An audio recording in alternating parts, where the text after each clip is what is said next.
Montana Territory, 1880s. The autumn sky hung low over Barrow Creek, a patchwork of steel gray and faded blue. Main Street stretched like a spine through the modest town, storefronts standing sentinel over the dusty thoroughfare. The first gunshot shattered the late afternoon quiet. Jack Thatcher stood in the middle of the street, the leather of his gun belt creaking as his right hand hovered near his Colt revolver. 30 yards ahead, a man in a ragged duster coat stumbled backward, clutching his shoulder where Jack's bullet had found its mark. The would-be bank robber's own pistol lay in the dirt, kicked away by the force of the impact. "Next one goes through your heart," Jack said, his voice carrying across the suddenly silent street. His words weren't a threat, but a promise, delivered with the calm certainty of a man who'd buried enough men to know the weight of such declarations. The wounded man raised his uninjured arm in surrender. Sheriff Miller emerged from the gathering crowd, Winchester in hand, to take the robber into custody. Only then did Jack holster his weapon, wincing slightly as he flexed his left hand. A streak of blood ran from a shallow graze on his forearm, where the robber's only shot had caught him. "Damn fine shooting, Thatcher," called out a townsman, triggering a chorus of agreement from the gathering crowd. Jack nodded once, acknowledging their praise with the same economy he applied to everything in life. At 35, he wore his experiences like the weather-beaten leather of his vest, hardened by sun and wind and violence. The war between the states had taken his youth. The decade that followed had taught him that peace often required just as much bloodshed. He declined the doctor's offer to examine his arm. The wound wasn't worth fussing over. He'd had worse from breaking in colds. The sun was already sliding toward the western ridges, and Barrow Creek Ranch wouldn't run itself. Jack mounted his bay stallion, a magnificent beast with muscles like twisted rope beneath its gleaming coat. As he rode out of town, he knew what people saw. The owner of Barrow Creek, former Union cavalry officer, heir to one of the largest cattle operations in the territory. A man of few words but decisive action. A man who could put a bullet exactly where he intended, whether that was through the heart of a paper target or a living, breathing threat. What they didn't see was the weight he carried, a dying father, a struggling ranch, and memories that wouldn't let him sleep through the night.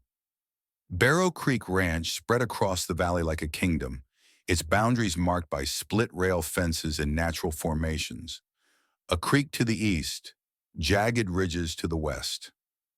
The main house stood like a sentinel on a gentle rise, its wooden frame painted white, its windows reflecting the orange glow of the setting sun. Ranch hands moved with purpose across the grounds, their voices carrying on the evening breeze as they completed their daily chores. Jack dismounted at the stables, handing the reins to young Billy, a 15-year-old orphan he'd hired the previous spring. "Rub him down good," Jack instructed. "He earned it today." "Yes, sir, Mr. Thatcher," Billy replied, eyes widening as he noticed the blood on Jack's sleeve. "You're hurt, sir." Jack shook his head. "It's nothing. Just clean it and feed him." As Billy led the horse away, Jack paused, catching an unfamiliar sound drifting from the direction of the auxiliary kitchen, a small separate building where meals for the ranch hands were prepared. It was a woman's voice, soft and melodic, carried to him on the evening breeze. The song stopped him in his tracks. It wasn't the quality of the voice, though it was clear and true. It was the song itself, Sweet Rosemary Vale, a lullaby his mother had sung to him as a child, before raiders had taken her life 10 years earlier. Jack hadn't heard it since her death. The memory hit him like a physical blow, stealing his breath for a moment. He moved toward the kitchen without conscious thought, boots silent on the packed earth. Through the half-open window, he could see a young woman working at the stove, her back to him. Emma Ward, the new cook his foreman had hired 3 weeks ago. She couldn't have been more than 25, with chestnut hair pulled back in a practical bun at the nape of her neck. Her slender hands moved with practiced efficiency as she kneaded dough, her body swaying slightly with the rhythm of her song. Jack remained motionless, unwilling to interrupt and unable to walk away.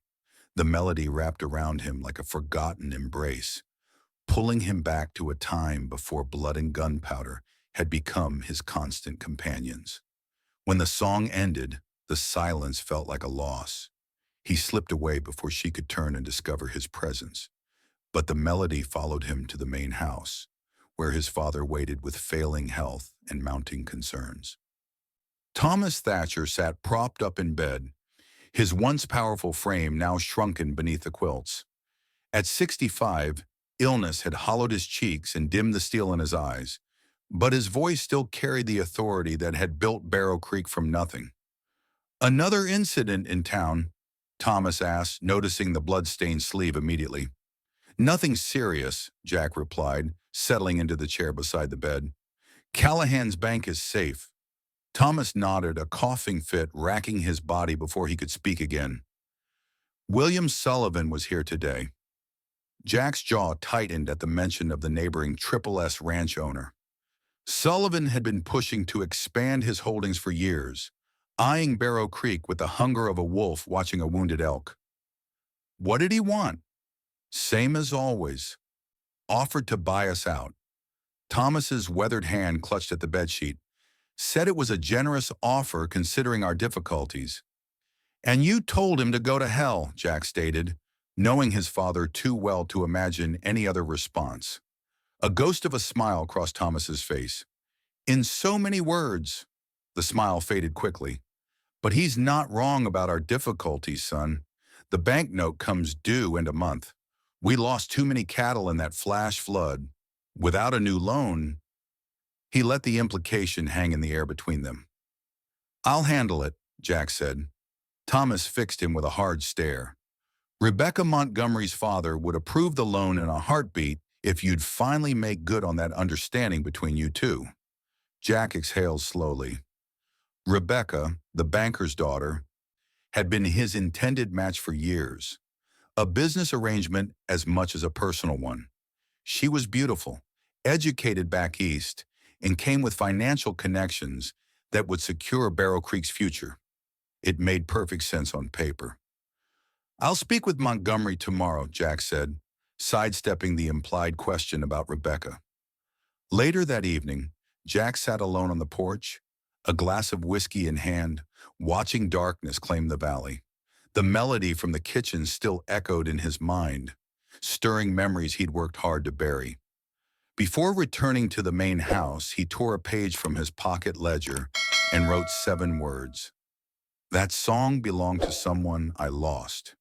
He folded it carefully and slipped it beneath the kitchen door, a gesture he couldn't explain even to himself. The following morning at the Silver Dollar Saloon, Jack found exactly what he expected. William Sullivan holding court at the best table, surrounded by his men. At 40, Sullivan had the soft hands of someone who ordered others to do his dirty work, and the cold eyes of a man who enjoyed watching it done. "Well, if it isn't the hero of Barrow Creek," Sullivan called out as Jack entered. "I heard you saved the bank yesterday. Ironic, considering they're about to take your land." Jack approached the table slowly, aware of how the room had quieted. "My family's business remains our own, Sullivan." Sullivan smiled, gesturing to the chair across from him. "It could be my business too, for the right price. Your father won't last the winter. We both know it. Why not sell to me now and spare yourself the trouble of watching Barrow Creek fall apart? The only thing falling apart will be anyone who threatens my land or my people," Jack replied, his voice level but carrying an edge sharp enough to cut. Sullivan's smile didn't waver. "There are more ways to lose a ranch than through gunfire, Thatcher. Sometimes it's just a signature on a piece of paper." He leaned forward. "Sell to me now, or I'll take it when the bank forecloses. Your choice." Before Jack could respond, Billy burst through the saloon doors, hat in hand and panic in his eyes. "Mr. Thatcher, come quick, it's your pa. He's taken a turn." Jack was already moving, Sullivan's taunting laughter following him into the street. As he mounted his horse, he caught sight of a rider carrying Sullivan's brand, heading toward the mountains where Barrow Creek's North pasture cattle grazed. Something in the man's furtive manner raised Jack's suspicion, but his father's condition took priority. The race against time had begun, and Jack could feel the coils tightening around everything his family had built. Thomas Thatcher clung to life with the same stubborn determination that had seen him through decades of Montana winters. The doctor departed with a grim shake of his head, leaving Jack alone with his father in the failing light of day. The Montgomery loan, Thomas wheezed, his voice barely audible above his labored breathing. It's our only chance. Jack nodded, his face expressionless, though his chest tightened. I'll see to it. Rebecca, Thomas insisted, clutching his son's wrist with surprising strength. You need to make it official. The engagement. Montgomery won't extend credit otherwise, not with Sullivan whispering in his ear about our troubles. The old man's eyes, though clouded with pain, held Jack's gaze with fierce intensity. Promise me, son. Promise you'll secure Barrow Creek's future. I promise to protect what we've built, Jack answered carefully, by whatever means necessary. It wasn't the answer Thomas wanted, but weakness overtook him, and he fell back against the pillows, consciousness slipping away again. Jack remained at his bedside until the old man's breathing steadied, then walked to the window. In the distance, he could see ranch hands moving cattle to the lower pasture, good men who depended on Barrow Creek for their livelihoods. His gaze drifted to the auxiliary kitchen, where lamplight glowed in the gathering dusk. Without conscious decision, he found himself walking toward it, drawn by something he couldn't name. Emma Ward hummed softly as she worked, unaware of being watched. 3 days had passed since she'd found the mysterious note, and curiosity had replaced her initial alarm. The handwriting was strong and precise, a man's hand, she was certain. But whose? And why mention a song? She turned to place a pot on the shelf and gasped, nearly dropping it. Jack Thatcher stood in the doorway, his tall frame filling the space, shadows deepening the lines of his face. Mr. Thatcher, she managed, quickly smoothing her apron. I didn't hear you approach. Jack's expression remained unreadable. That song you were singing, where did you learn it? The directness of the question caught Emma off guard. My mother taught it to me. She said her grandmother brought it from Ireland. She hesitated before adding, was it you who left the note? Instead of answering, Jack's attention shifted to the broken cabinet hinge beside her. Without a word, he crossed to the toolbox kept beneath the sink, selected a screwdriver and replacement hinge, and set to work fixing it. Emma watched in puzzled silence as his strong, capable hands made quick work of the repair. My mother sang that song, he finally said, his voice low as he tested the cabinet door. Every night when I was a boy, she died 10 years ago. Raiders attacked while I was away fighting in the war. He closed the toolbox with a decisive click. I hadn't heard it since. The simple confession, delivered without sentiment or self-pity, struck Emma more powerfully than any elaborate speech could have. Before she could respond, Jack turned to leave. You have a fine voice, Miss Ward, he said at the threshold. Don't waste it singing only when you think no one can hear. With that, he was gone, leaving Emma with more questions than answers, and a strange warmth spreading through her chest. Over the following days, Emma began noticing small changes around the kitchen. A stack of chopped wood appearing before dawn, a broken stool mended overnight, the rough spot in the floor suddenly smooth. She never caught Jack in the act, but occasionally she'd glimpse him crossing the yard at odd hours, or feel the weight of his gaze from a distance. She began singing more openly, no longer waiting until she was alone. Sometimes she'd choose Sweet Rosemary Vale deliberately, sensing rather than seeing Jack pause in his work nearby to listen. The ranch hands noticed the changes in their taciturn boss, how he lingered near the kitchen, how his eyes followed the new cook.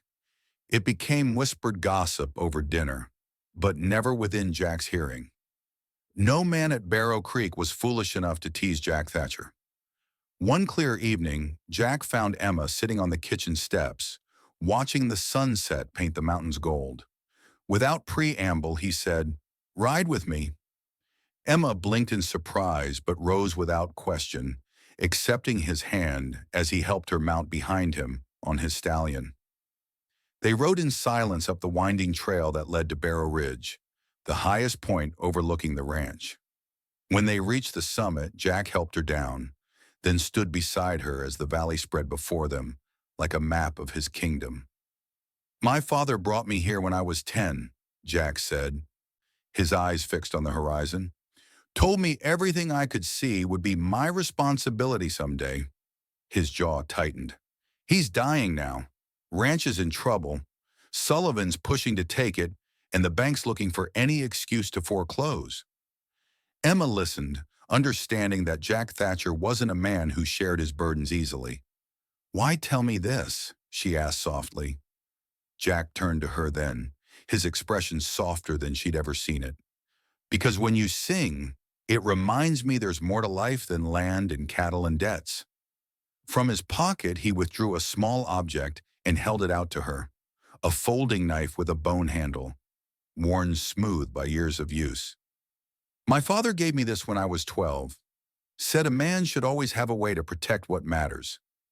Emma took it carefully, feeling the weight of both the gift and its meaning. "I don't understand." "Keep it with you," Jack said simply. "These aren't peaceful times." As if to punctuate his words, a distant crack echoed across the valley, a rifle shot from the direction of the north pasture. Jack's expression hardened instantly as he helped Emma back onto the horse. "I need to get you back." They returned to find chaos at the ranch. Two ranch hands had been ambushed while checking fences near Sullivan's property line. One was shot in the leg, the other bore a vicious pistol whip wound across his face. Both described attackers wearing masks but recognized the distinctive horse belonging to Wade Wilson, a notorious gun-for-hire known to work for Sullivan. "This is just the beginning," Jack told his foreman as the wounded men were tended. "Double the night watch. No one rides alone."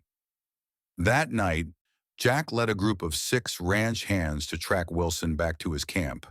They found the gunmen and 3 others around a fire in a sheltered canyon. The ensuing firefight was brief but violent. 2 of Wilson's men fell before the others retreated into the darkness, Wilson himself clutching a bleeding arm where Jack's bullet had found its mark. "This isn't over, Thatcher," Wilson's voice echoed back through the canyon. "Sullivan pays extra for slow deaths." Upon returning to the ranch, Jack found Emma waiting anxiously on the porch of the auxiliary kitchen, her face pale with worry. The sight gave him pause. No one had waited up for his return in years. "You're hurt," she said, noticing the cut on his cheek from a close ricochet. "It's nothing," he replied, but allowed her to clean the wound, her touch gentle in the lamplight. "Why is this happening?" she asked. Jack's expression darkened. "Because some men only understand strength, and because what I have is what they want." Something in his tone made Emma wonder if he was speaking only of the ranch. In the days that followed, Jack rode out at dawn to visit the neighboring small ranchers, men whose holding Sullivan had also threatened. Each meeting was brief but productive. These were proud men who'd resisted asking for help, but Sullivan's recent aggression had pushed them to the brink. Jack found them receptive to his proposal of mutual defense. By week's end, a loose alliance had formed among 5 ranches, with Barrow Creek at its center. "Sullivan won't expect us to stand together," Jack told them during a secret gathering in his barn. "He's counted on picking us off one by one." The men nodded grimly, each knowing what was at stake, not just land and cattle, but a way of life that defined them. "When the time comes," Jack said, "be ready." The Barrow Creek Harvest Festival arrived with autumn's peak, transforming the town into a sea of bunting and harvest displays. Despite the ranch's troubles, tradition demanded participation, and Emma had been tasked with providing pies and bread for the community table. Jack escorted her to town, his vigilance evident in the rifle resting across his saddle horn and the constant scanning of their surroundings. The tension in his shoulders eased only slightly as they reached the bustling town square. "I have business at the bank," he told her. "I'll find you later." Emma nodded, making her way to the community table with her baskets. She had just finished arranging her contributions when a woman's voice cut through the festive noise. "So you're the kitchen girl who's caught Jack Thatcher's eye." Emma turned to find an elegantly dressed woman regarding her with cold assessment. Rebecca Montgomery's beauty was undeniable. Golden hair arranged in a fashionable style, her dress clearly imported from back east at considerable expense. "I'm simply the cook at Barrow Creek, Miss Montgomery," Emma replied evenly. Rebecca's laugh was like glass breaking. "Oh, please. Everyone's talking about how the mighty Jack Thatcher has been mooning around the kitchen like a schoolboy." Her voice carried, drawing attention from nearby festival goers. "It's almost charming, in a pathetic sort of way." Emma felt her cheeks burn as people began to stare. "Perhaps a ranch hand might marry a cook," Rebecca continued, her voice dripping with condescension. "But a man of Jack's position? He needs a wife who can help him in society, not just feed his workers." She stepped closer, lowering her voice. "My father owns the note on Barrow Creek. One word from me, and your position there could vanish, along with the entire ranch." Before Emma could respond, a deep voice cut through the growing crowd. "Is there a problem here, Rebecca?" Jack stood a few paces away, his expression thunderous. The banker's daughter composed her features instantly into a welcoming smile. "Jack, darling, I was just getting acquainted with your staff." Jack's gaze moved from Rebecca to Emma, noting the latter's distress. Without hesitation, he crossed to Emma's side, his stance protective. "Miss Ward isn't just staff," he said, his voice carrying across the now silent crowd. "Her work keeps Barrow Creek running, and she has my highest respect." His eyes locked onto Rebecca's, "which is more than I can say for people who use their position to threaten others." Rebecca's face flushed crimson. "You would choose a kitchen girl over me? Over the future of your ranch?" Jack's response was measured but final. "I'd choose honest work and a true heart over false promises and empty threats any day." He offered Emma his arm. "Miss Ward, would you do me the honor of accompanying me for the rest of the festival?" The crowd parted as Jack escorted Emma away, leaving Rebecca sputtering in their wake. Emma could feel the weight of every stare, every whisper. Some faces showed shock or disapproval, but others, particularly the working folk of the town, displayed something closer to respect, even admiration. The baker's wife nodded approvingly as they passed, while the blacksmith gave Jack a subtle tip of his hat. "You shouldn't have done that," she said quietly. "Your father's loan—" "Some prices are too high," Jack interrupted, "even for Barrow Creek." They returned to the ranch under a sky heavy with gathering storm clouds. News traveled fast in small communities, and Emma knew her position at Barrow Creek had just become precarious in ways she couldn't imagine. She was untying her bonnet when the ranch hand Billy burst into the kitchen, panic etched on his young face. "Mr. Thatcher, come quick, it's your father." Jack ran to the main house, leaving Emma standing in the kitchen doorway, watching as thunder clouds rolled down from the mountains, bringing darkness ahead of the night. Hours later, the rain fell in sheets, drumming against the kitchen roof as Emma completed her evening chores. The wind howled around the eaves, forcing smoke back down the chimney in choking gusts. Alone with her thoughts, she had just decided to retire to her small room when a sound made her pause. Not the storm, but the crack of wood splitting. The door burst open, admitting three masked men, their coats slick with rain and their eyes hard with purpose. The leader pointed a revolver directly at her heart. "Sullivan sends his regards to Jack Thatcher," he said, voice muffled behind his bandana, "and suggests he reconsider that offer."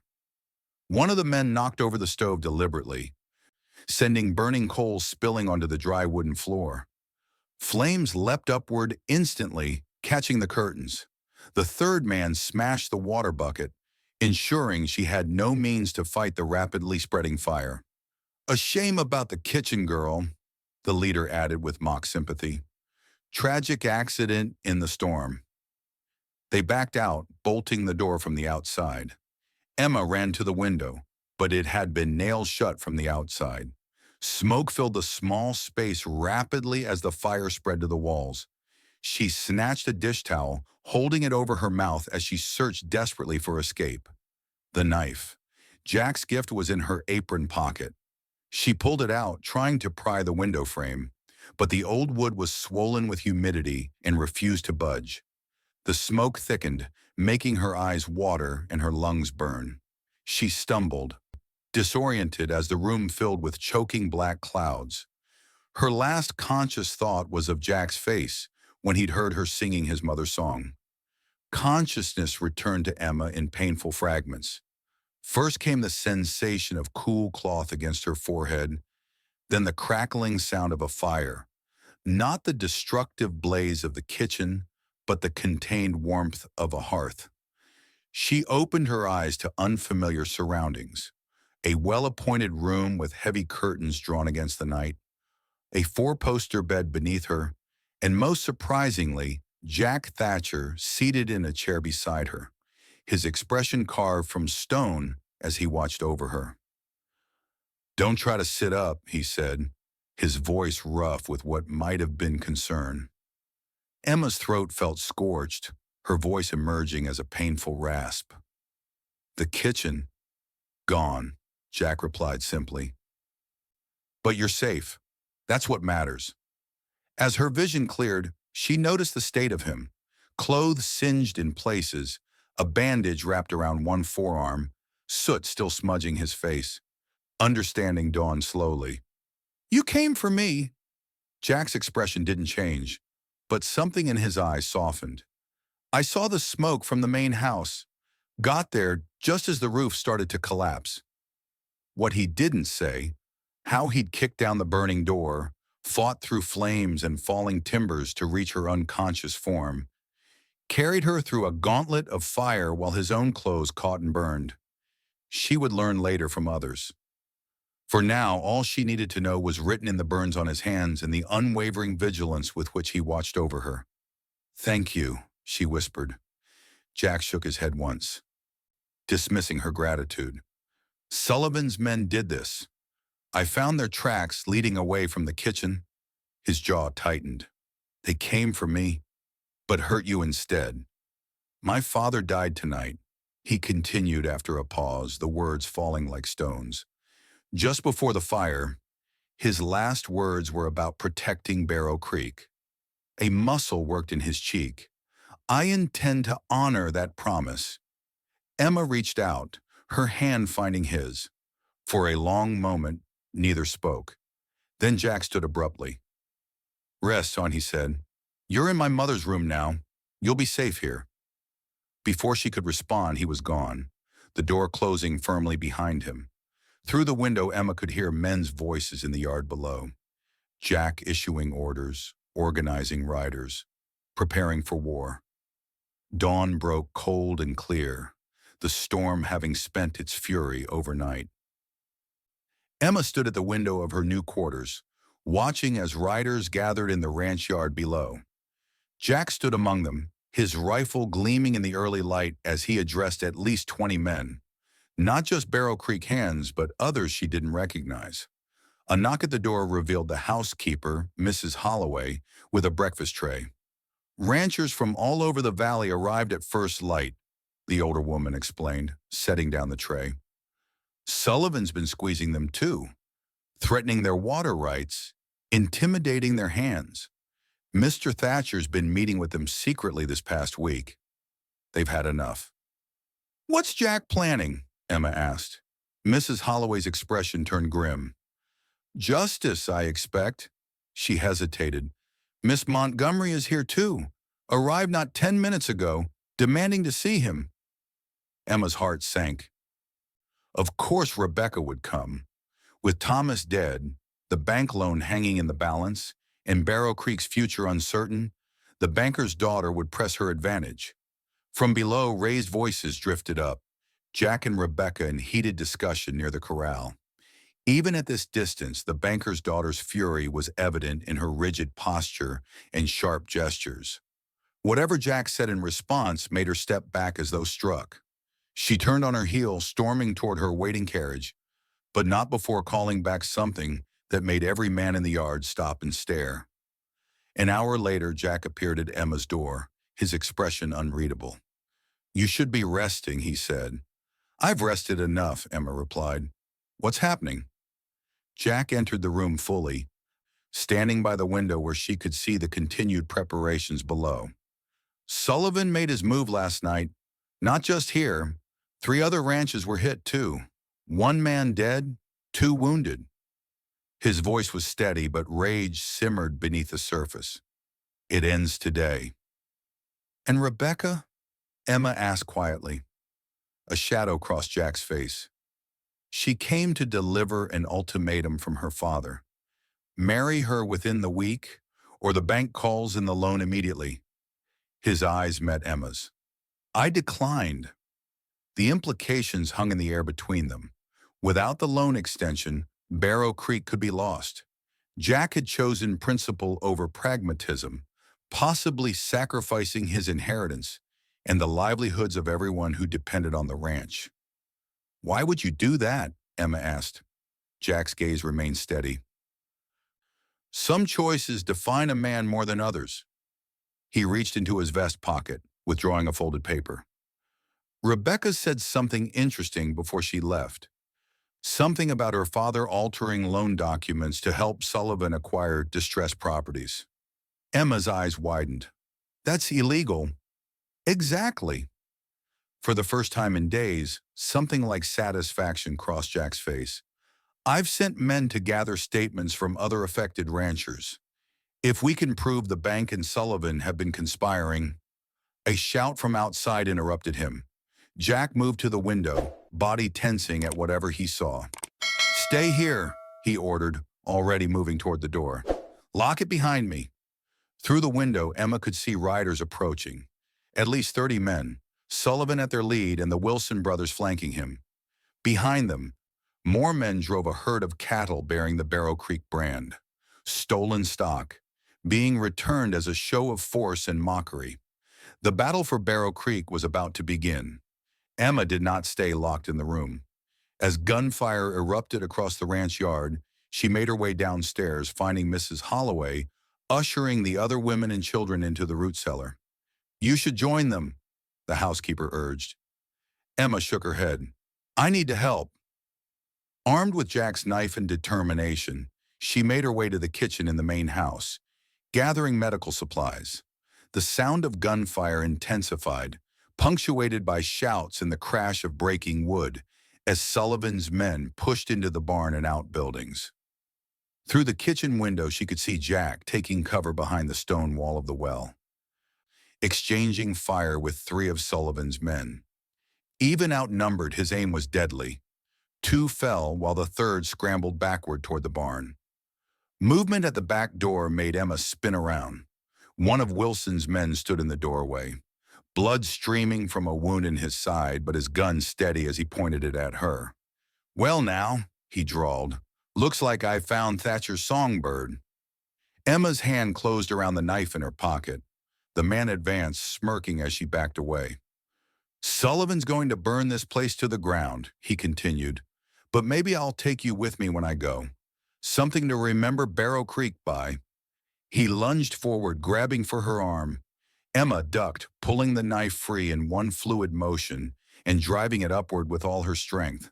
The blade sank into the man's chest, his eyes widening in shock as blood bloomed across his shirt front.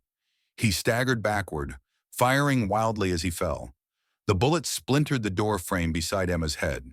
She stood frozen, watching as the light faded from his eyes, her hands shaking but her resolve hardening.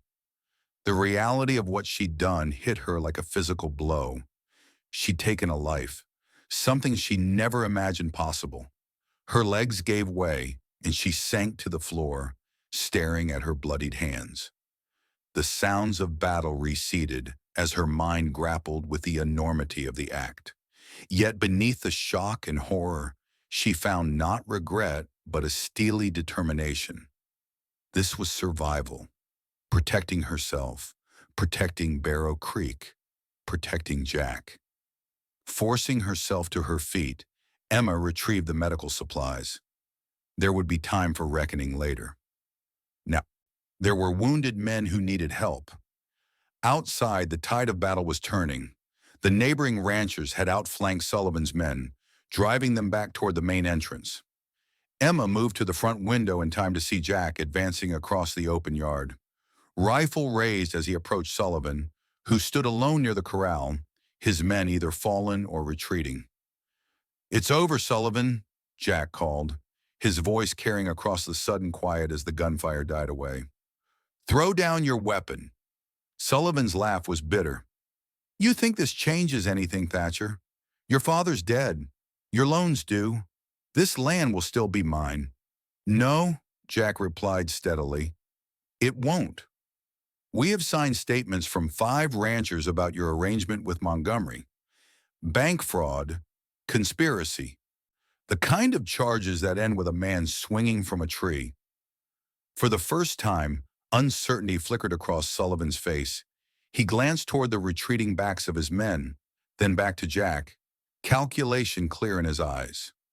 In one fluid motion, Sullivan drew his revolver, firing at Jack even as he dove for cover. Jack's return shot caught Sullivan in the shoulder, spinning him around but not dropping him. Sullivan scrambled behind a water trough, returning fire that kicked up dust at Jack's feet. "You can't prove anything," Sullivan shouted, desperation edging his voice.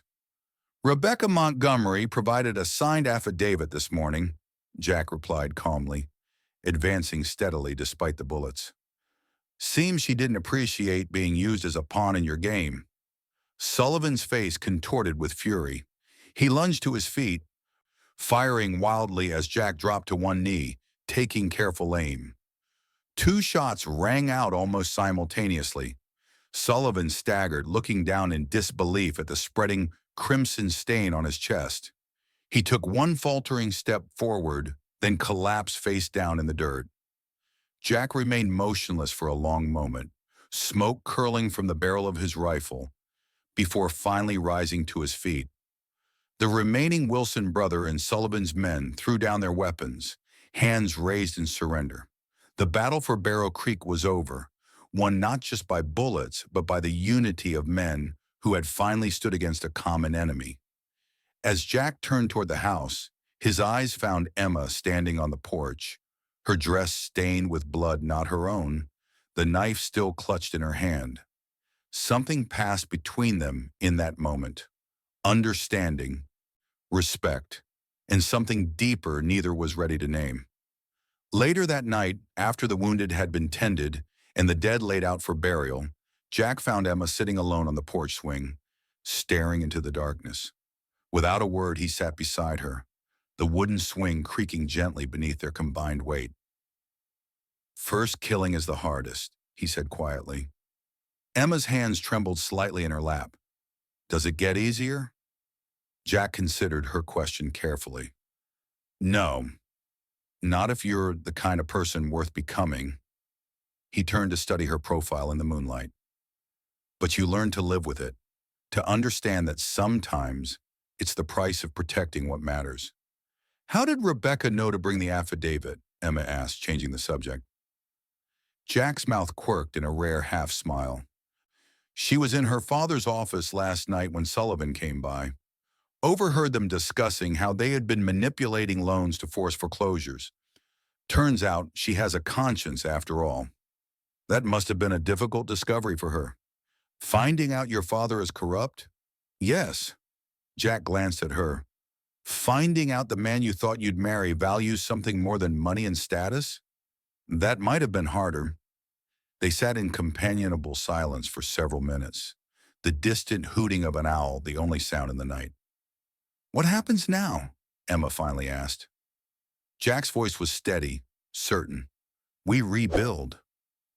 The weeks that followed brought change to Barrow Creek. Thomas Thatcher was laid to rest on the hill overlooking the valley he had tamed. Evidence of Sullivan's crimes led to Montgomery's removal from the bank and a restructuring of loans that saved not just Barrow Creek, but 3 other ranches as well. Rebecca Montgomery, chastened by her father's disgrace and moved by Jack's integrity, had been the one to come forward with the evidence that seals Sullivan's fate.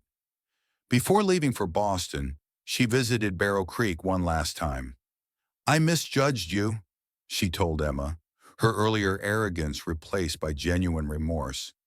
"And Jack as well.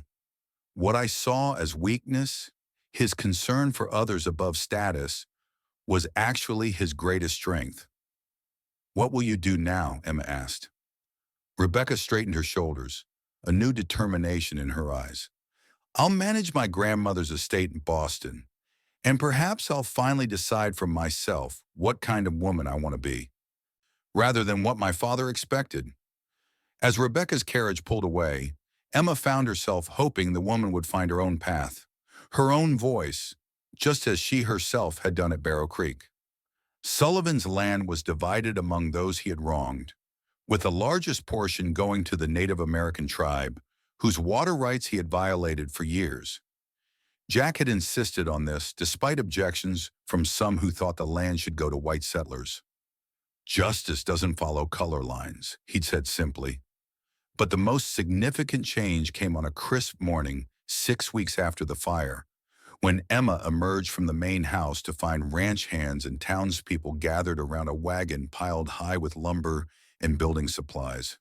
Jack stood at the center, directing men as they began unloading materials where the auxiliary kitchen had once stood. The foundation was already laid, larger than before, with smooth stone instead of rough-hewn timber. "What is this?" Emma asked, approaching Jack as he consulted a hand-drawn plan. "Your kitchen," he replied without looking up. "Bigger, safer, with a proper dining room attached." He finally met her gaze. "Unless you had plans to leave Barrow Creek." Emma studied his face, the strong lines softened by something she'd never seen there before. "Hope." "I have no plans to leave," she said quietly. Jack nodded once, satisfaction evident in the set of his shoulders. "Good." He handed her the building plans. "It's yours to design as you see fit. I just specified the foundation and the name." Emma looked down at the paper, where Jack's precise handwriting had labeled the structure, "The Singing Stove, where her songs feed our souls." A motion closed her throat, making speech impossible. Jack seemed to understand, his hand briefly covering hers before he turned back to the work at hand. "There's something else," he added, almost as an afterthought. "In the stable, third stall." Curious, Emma made her way to the stable, finding the stall Jack had indicated.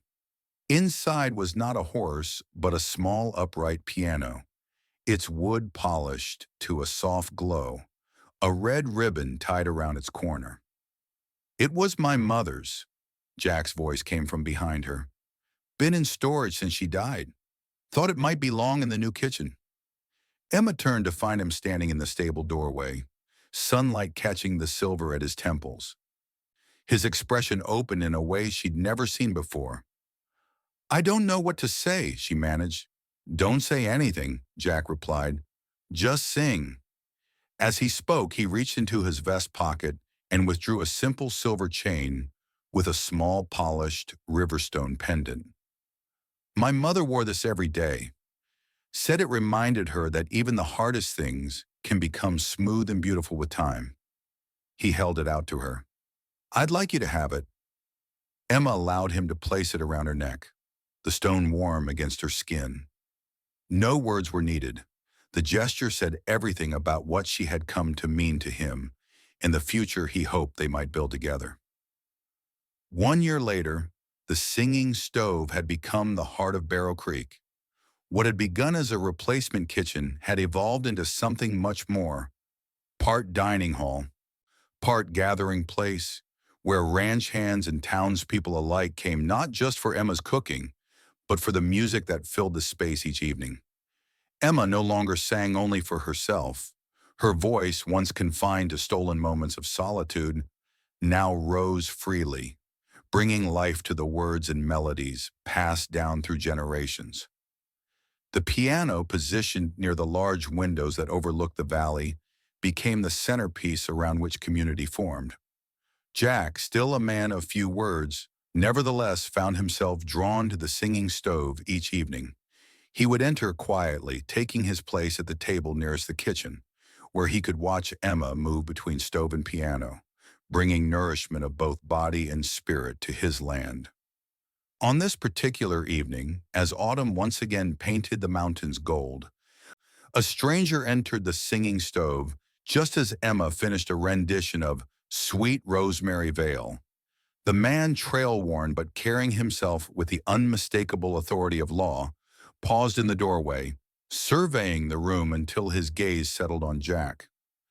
"Never thought I'd see the day when Jack Thatcher traded his gun belt for a dinner napkin," the stranger remarked, approaching Jack's table. Jack's expression remained neutral, but those who knew him well could see the slight tension in his shoulders. "Marshall Davis, long ride from Denver." The marshal nodded, removing his hat as Emma approached with coffee. "Thank you, ma'am," he said, before turning back to Jack. "Not a social call, I'm afraid. Got a situation down south. Rustlers hit 3 Army supply trains. They're well organized, well armed." "And this concerns me how?" Jack asked, though his tone suggested he already knew. "Your reputation with a rifle hasn't been forgotten," Davis replied, "nor has your experience tracking during the war." He placed a folded paper on the table, an official commission. "Armies requesting civilian scouts with local knowledge. Pays well." Jack's gaze shifted briefly to Emma, who had returned to the piano but was watching the exchange with evident concern. "I've built something here, Davis," Jack said quietly. "Something worth protecting." The marshal nodded, understanding. "Just one mission. 2 weeks, maybe 3. Then you're back to—" He gestured around the warm, lamp-lit room. "Whatever this is you've built." Emma rose from the piano, crossing to Jack's side. Her hand came to rest lightly on his shoulder, a gesture not lost on Davis or anyone else in the room. "The Army needs you," she said softly. "These people need you, just like Barrow Creek needed you." Jack covered her hand with his own, the touch conveying more than words ever could between them. He looked up at the marshal. "When do we ride?" "First light," Davis replied, relief evident in his voice. "I'll be at the hotel in town." After the marshal departed, the singing stove gradually emptied until only Jack and Emma remained, the silence between them comfortable but weighted with unspoken concerns.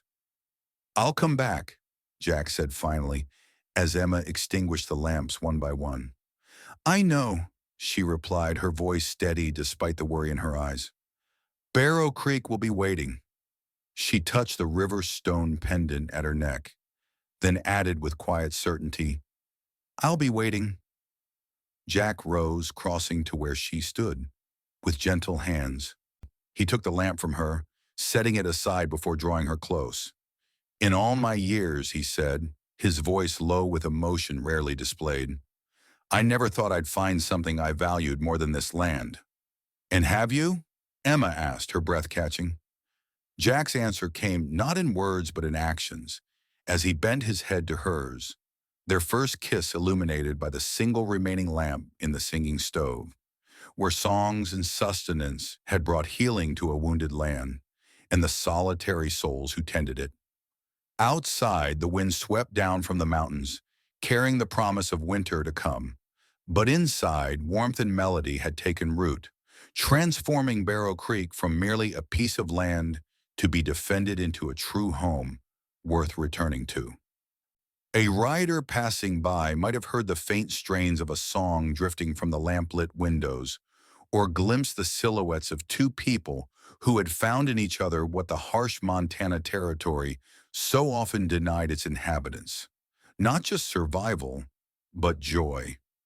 And if that rider had stopped to listen, he might have understood what the locals already knew, that the true heart of Barrow Creek now beat not in its pastures or its cattle, but in a place where a gunslinger had laid down his rifle long enough to hear a kitchen girl sing, and in doing so, found something worth fighting for beyond the land beneath his feet.